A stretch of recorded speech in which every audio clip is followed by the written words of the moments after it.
नमस्कार, आप सबका यहाँ आने के लिए बहुत बहुत धन्यवाद। जैसा कि आपको पता है, 2 अक्टूबर 2022 से जन स्वराज अभियान के तहत गांधी भितिहरवा आश्रम पश्चिम चंपारण से जो पदयात्रा हम लोगों ने शुरू की है, उसको करीब करीब अभी 18 महीने 10 दिन हो गए।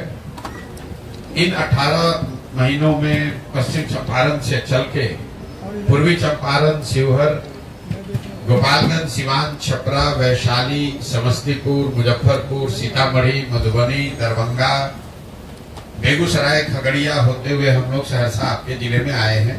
पिछले 20-25 दिनों से मैं आपके जिले में हूँ। अभी 2-4-5 दिन और रहेंगे। कोई बहुत अगर परेशानी की वजह से पदयात्रा रुकी नहीं तो 16 तारीख तक मेरा अभी यहाँ प्रोग्राम है आपके जिले में रहने का। इस पदयात्रा के दौरान जो हम लोग के अनुभव रहे, जो इसका उद्देश्य है, जो आपके जिले में देखा, इस पर एक छोटा सा आपको टिप्पणी करूंगा। उसके बाद आप जो भी सवाल चाहें इस पदयात्रा के नजरिए से या देश और राज्य के राजनीतिक परिदृश्य में जो सवाल जवाब आप करना चाहते हैं वो कर सकते हैं। पदयात्रा का जो मुख्य 3 उद्देश्य है, आप में से कुछ लोग जानते होंगे। पहला उद्देश्य ये है कि मेरे 20 वर्ष की अपनी सामाजिक राजनीतिक जो समझ है, उसके आधार पर मेरी अपनी सोच है कि बिहार में जो गरीबी, पिछड़ापन, बदहाली है, इससे अगर निकलना है तो राजनीतिक स्तर से ज्यादा आगे बढ़कर समाज के स्तर पर प्रयास करने की जरूरत है। ऐसा इसलिए कि यहाँ पर जो लोग रहते हैं उनको अपनी समस्याओं के बारे में, उनके बच्चों के लिए शिक्षा नहीं है, रोजगार नहीं है, भ्रष्टाचार है, सड़क नहीं है, ये सारी बातें लोगों को पता है। किसी नेता, पत्रकार या राजनीतिक टिप्पणी करने वाले की जरूरत नहीं है। लोगों को मालूम है कि उनकी समस्या क्या है। लेकिन जो लोग इन सारी समस्याओं को जानते हैं, उससे जूझ रहे हैं, ये सब के बावजूद जब चुनाव होता है तो वो लोग अपनी समस्याओं को छोड़कर उन मुद्दों पर वोट करते हैं जिनका उनके जीवन से कोई सरोकार नहीं है। बिहार में पिछले 35-40 सालों में ज्यादातर लोगों ने वोट 4 ही मुद्दे पर दिया है। पहला, यहाँ एक जाति के नाम पर लोग वोट देते हैं। जैसे देश के अन्य कई हिस्सों में लोग जाति पर वोट देते हैं, वैसे यहाँ पर भी लोग जाति पर वोट देते हैं। दूसरा, यहाँ पर विचारधारा और धर्म, हिंदू मुसलमान के नाम पर वोट देने वालों की एक बड़ी संख्या है। तीसरा, एक बड़ा वर्ग बिहार में ऐसा है जो लालू जी के डर से भाजपा को वोट करता है। वो भाजपा का वोटर नहीं है, वो वोट लालू जी के डर से करता है। भाजपा को इसलिए करता है कि वो किसी भी हालत में लालू जी के जंगल राज को वापस नहीं देखना चाहता है। और चौथा, यहाँ पर एक वर्ग है जिसमें ज्यादातर लोग मुसलमान समाज के हैं, जिनके पास मजबूरी है, वो भाजपा को वोट कर नहीं सकते हैं, तो भाजपा के डर से लालू जी को वोट करते हैं। वो भी लालू जी को चाहने वाले हैं या लालू जी को पसंद करते हैं, आरजेडी के वोटर है, ऐसी बात नहीं है। वो सिर्फ और सिर्फ लालटेन को इसलिए वोट करते हैं क्योंकि उनको भाजपा से डर है या भाजपा को वोट कर नहीं सकते हैं। तो पदयात्रा का पहला उद्देश्य यही है कि गांव-गांव जाकर लोगों को ये बताया जाए कि आपकी जो समस्या है, आपके बच्चों के भविष्य का की जो स्थिति है, वो तब सुधरेगी जब आप अपने और अपने बच्चों के भविष्य के लिए वोट दीजिएगा। वोट जिसको देना है दीजिए, लेकिन वोट अपने और अपने बच्चों के लिए दीजिए। इसीलिए इस पदयात्रा के दौरान सुबह से शाम तक हर 2-2.5 किलोमीटर पर रुककर गांव में, सड़क के किनारे छोटी छोटी सभाओं में हम लोग ये जाकर लोगों को समझा रहे हैं। दूसरा पदयात्रा का उद्देश्य है, यहाँ पर जब ये अभियान शुरू किया हम लोगों ने, तो एक अध्ययन में पाया कि करीब 55% बिहार के लोगों ने बताया कि बिहार में एक नए दल और विकल्प की जरूरत है। लोग बोलचाल की भाषा में बताते हैं, भैया विकल्प नहीं है। तो उसको साइंटिफिक तरीके से जब देखा गया तो पता चला करीब आधे से ज्यादा जनता, वो चाहे भाजपा के का वोटर हो, आरजेडी का हो, जदयू का हो, कांग्रेस का हो, लेकिन आधे से ज्यादा बिहार की जनता ऐसा समझती है कि बिहार में एक नए दल की जरूरत है, नए विकल्प की जरूरत है। इसीलिए पदयात्रा का दूसरा उद्देश्य है कि ऐसे उन सारे लोगों को जो चाहते हैं, समझते हैं कि बिहार में सुधार के लिए एक नए दल की जरूरत है, ऐसे लोगों को एक साथ लाया जाए, उनको इकट्ठा किया जाए और उनको वो राजनीतिक, सामाजिक सलाह, मदद दी जाए ताकि बिहार में एक नया दल बने और लोगों को विकल्प के अभाव में आरजेडी के डर से भाजपा और भाजपा के डर से लालू को वोट न देना पड़े। तीसरा पदयात्रा का उद्देश्य ये है कि अगर बिहार के लोग इस बात को समझ लें कि उनको अपने और अपने बच्चों के लिए वोट करना है, उनके सामने एक सही बेहतर विकल्प दल नया बन भी जाए तो भी बिहार का विकास तब तक नहीं हो सकता है जब तक यहाँ की स्थानीय समस्याओं के बारे में उनको सुलझाने के लिए कोई योजना न हो। तो पदयात्रा का तीसरा उद्देश्य ये है कि जमीनी स्तर पर उतरकर वहाँ की समस्याओं को समझकर लोगों से बात विचार करके बिहार के हर एक पंचायत का, इस बात को ध्यान रखिए, हर एक पंचायत का अलग अलग अगले 10 वर्ष की विकास की योजना बनाई जाए, ताकि दल के साथ साथ लोगों को ये भी जानकारी हो कि अगर इस दल को, इस प्रत्याशी को वोट करते हैं तो उनके नगर, उनके पंचायत के अगले 10 वर्ष में विकसित बनाने के लिए जन सुराज की क्या योजना है, ताकि लोग उसको पढ़ें, देखें, समझें, चर्चा करें और उसके बाद अगर विश्वास हो तो उससे जुड़े। तो पदयात्रा के दौरान हम लोग ये 3 चीज करने की कोशिश कर रहे हैं। मैं या मेरे साथी जब तक हम लोग सहरसा में हैं तो प्रयास ये है कि हर गांव, हर घर तक पहुंचा जाए, लोगों को ये बताया जाए कि भाई आप अपने और अपने बच्चों के भविष्य के लिए वोट कीजिए। दूसरा प्रयास ये है कि सहरसा से निकलने से पहले ऐसे सारे लोग जो एक नया दल और विकल्प बनाना चाहते हैं उनको एक तरह से संगठनात्मक स्वरूप दिया जाए, एक संगठन उनके जरिए बनाया जाए।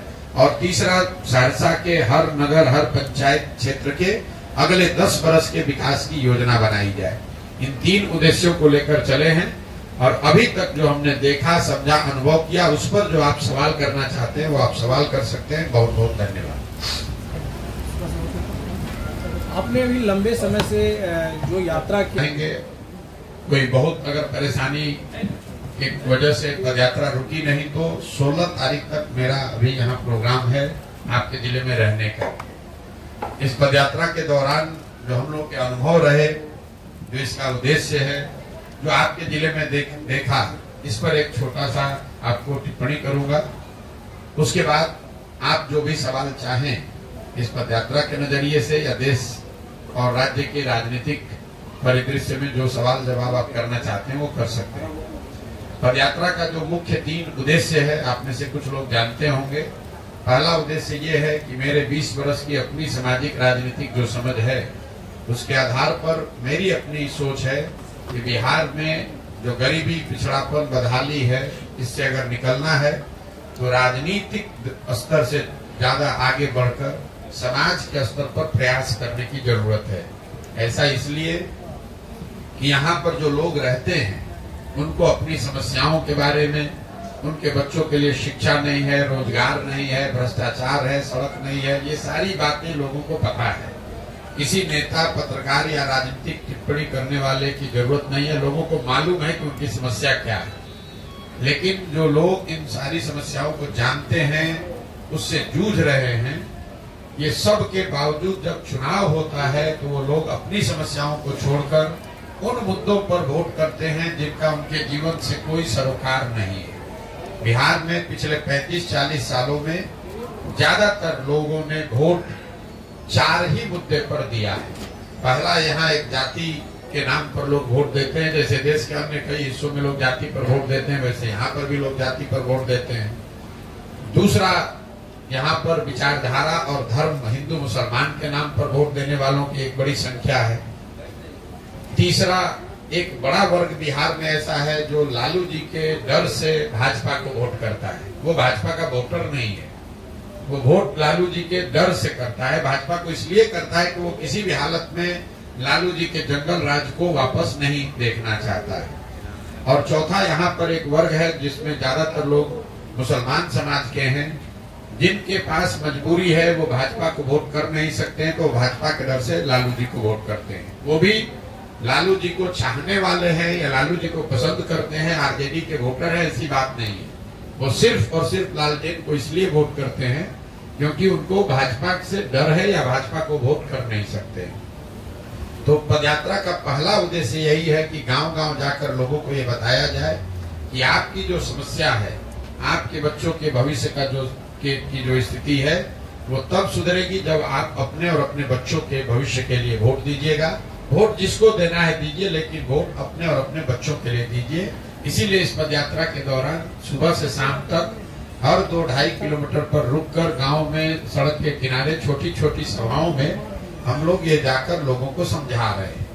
दूसरा पदयात्रा का उद्देश्य है, यहाँ पर जब ये अभियान शुरू किया हम लोगों ने, तो एक अध्ययन में पाया कि करीब 55% बिहार के लोगों ने बताया कि बिहार में एक नए दल और विकल्प की जरूरत है। लोग बोलचाल की भाषा में बताते हैं भैया विकल्प नहीं है। तो उसको साइंटिफिक तरीके से जब देखा गया तो पता चला करीब आधे से ज्यादा जनता, वो चाहे भाजपा के का वोटर हो, आरजेडी का हो, जदयू का हो, कांग्रेस का हो, लेकिन आधे से ज्यादा बिहार की जनता ऐसा समझती है कि बिहार में एक नए दल की जरूरत है, नए विकल्प की जरूरत है। इसीलिए पदयात्रा का दूसरा उद्देश्य है कि ऐसे उन सारे लोगों को जो चाहते हैं, समझते हैं कि बिहार में सुधार के लिए एक नए दल की जरूरत है, ऐसे लोगों को एक साथ लाया जाए, उनको इकट्ठा किया जाए और उनको वो राजनीतिक, सामाजिक सलाह, मदद दी जाए ताकि बिहार में एक नया दल बने और लोगों को विकल्प के अभाव में आरजेडी के डर से भाजपा और भाजपा के डर से लालू को वोट न देना पड़े। तीसरा पदयात्रा का उद्देश्य ये है कि अगर बिहार के लोग इस बात को समझ लें कि उनको अपने और अपने बच्चों के लिए वोट करना है, उनके सामने एक सही बेहतर विकल्प दल नया बन भी जाए, तो भी बिहार का विकास तब तक नहीं हो सकता है जब तक यहाँ की स्थानीय समस्याओं के बारे में उनको सुलझाने के लिए कोई योजना न हो। तो पदयात्रा का तीसरा उद्देश्य ये है कि जमीनी स्तर पर उतरकर वहाँ की समस्याओं को समझ। बिहार में पिछले 35-40 सालों में ज्यादातर लोगों ने वोट 4 ही मुद्दे पर दिया है। पहला, यहाँ एक जाति के नाम पर लोग वोट देते हैं, जैसे देश के अन्य कई हिस्सों में लोग जाति पर वोट देते हैं, वैसे यहाँ पर भी लोग जाति पर वोट देते हैं। दूसरा, यहाँ पर विचारधारा और धर्म, हिंदू मुसलमान के नाम पर वोट देने वालों की एक बड़ी संख्या है। तीसरा, एक बड़ा वर्ग बिहार में ऐसा है जो लालू जी के डर से भाजपा को वोट करता है। वो भाजपा का वोटर नहीं है, वो वोट लालू जी के डर से करता है। भाजपा को इसलिए करता है कि वो किसी भी हालत में लालू जी के जंगल राज को वापस नहीं देखना चाहता है। और चौथा, यहाँ पर एक वर्ग है जिसमें ज्यादातर लोग मुसलमान समाज के हैं, जिनके पास मजबूरी है, वो भाजपा को वोट कर नहीं सकते हैं, तो भाजपा के डर से लालू जी को वोट करते हैं। वो भी लालू जी को चाहने वाले हैं या लालू जी को पसंद करते हैं, आरजेडी के वोटर है, ऐसी बात नहीं है।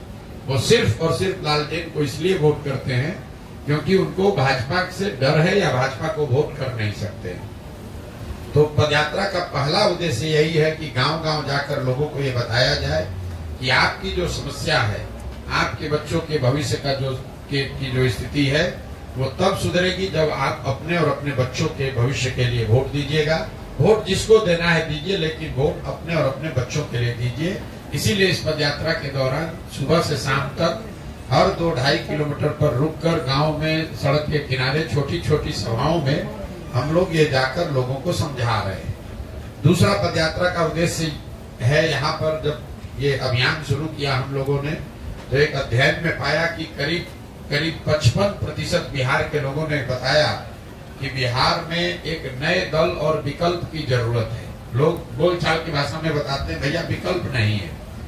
तो उसको साइंटिफिक तरीके से जब देखा गया तो पता चला करीब आधे से ज्यादा जनता, वो चाहे भाजपा के का वोटर हो, आरजेडी का हो, जदयू का हो, कांग्रेस का हो, लेकिन आधे से ज्यादा बिहार की जनता ऐसा समझती है कि बिहार में एक नए दल की जरूरत है, नए विकल्प की जरूरत है। इसीलिए पदयात्रा का दूसरा उद्देश्य है कि ऐसे उन सारे लोगों को जो चाहते हैं, समझते हैं कि बिहार में सुधार के लिए एक नए दल की जरूरत है, ऐसे लोगों को एक साथ लाया जाए, उनको इकट्ठा किया जाए और उनको वो राजनीतिक, सामाजिक सलाह, मदद दी जाए ताकि बिहार में एक नया दल बने और लोगों को विकल्प के अभाव में आरजेडी के डर से भाजपा और भाजपा के डर से लालू को वोट न देना पड़े। तीसरा पदयात्रा का उद्देश्य ये है कि अगर बिहार के लोग इस बात को समझ लें कि उनको अपने और अपने बच्चों के लिए वोट करना है, उनके सामने एक सही बेहतर विकल्प दल नया बन भी जाए, तो भी बिहार का विकास तब तक नहीं हो सकता है जब तक यहाँ की स्थानीय समस्याओं के बारे में उनको सुलझाने के लिए कोई योजना न हो। तो पदयात्रा का तीसरा उद्देश्य ये है कि जमीनी स्तर पर उतरकर वहां की समस्याओं को समझकर लोगों से बात विचार करके बिहार के हर एक पंचायत का, इस बात को ध्यान रखिए, हर एक पंचायत का अलग अलग अगले 10 वर्ष की विकास की योजना बनाई जाए, ताकि दल के साथ साथ लोगों को ये भी जानकारी हो कि अगर इस दल को, इस प्रत्याशी को वोट करते हैं तो उनके नगर, उनके पंचायत को अगले 10 वर्ष में विकसित बनाने के लिए जन सुराज की क्या योजना है, ताकि लोग उसको पढ़ें, देखें, समझें, चर्चा करें और उसके बाद अगर विश्वास हो तो उससे जुड़े। तो पदयात्रा के दौरान हम लोग ये 3 चीज करने की कोशिश कर रहे हैं। मैं या मेरे साथी जब तक हम लोग सहरसा में हैं तो प्रयास ये है कि हर गांव, हर घर तक पहुंचा जाए, लोगों को ये बताया जाए कि भाई आप अपने और अपने बच्चों के भविष्य के लिए वोट कीजिए। दूसरा प्रयास ये है कि सहरसा से निकलने से पहले ऐसे सारे लोग जो एक नया दल और विकल्प बनाना चाहते हैं उनको एक तरह से संगठनात्मक स्वरूप दिया जाए, एक संगठन उनके जरिए बनाया जाए। और तीसरा, सहरसा के हर नगर, हर पंचायत क्षेत्र के अगले 10 वर्ष के विकास की योजना बनाई जाए। इन 3 उद्देश्यों को लेकर चले हैं और अभी तक जो हमने देखा, समझा, अनुभव किया, उस पर जो आप सवाल करना चाहते हैं वो आप सवाल कर सकते हैं। बहुत बहुत धन्यवाद। आपने अभी लंबे समय से जो यात्रा की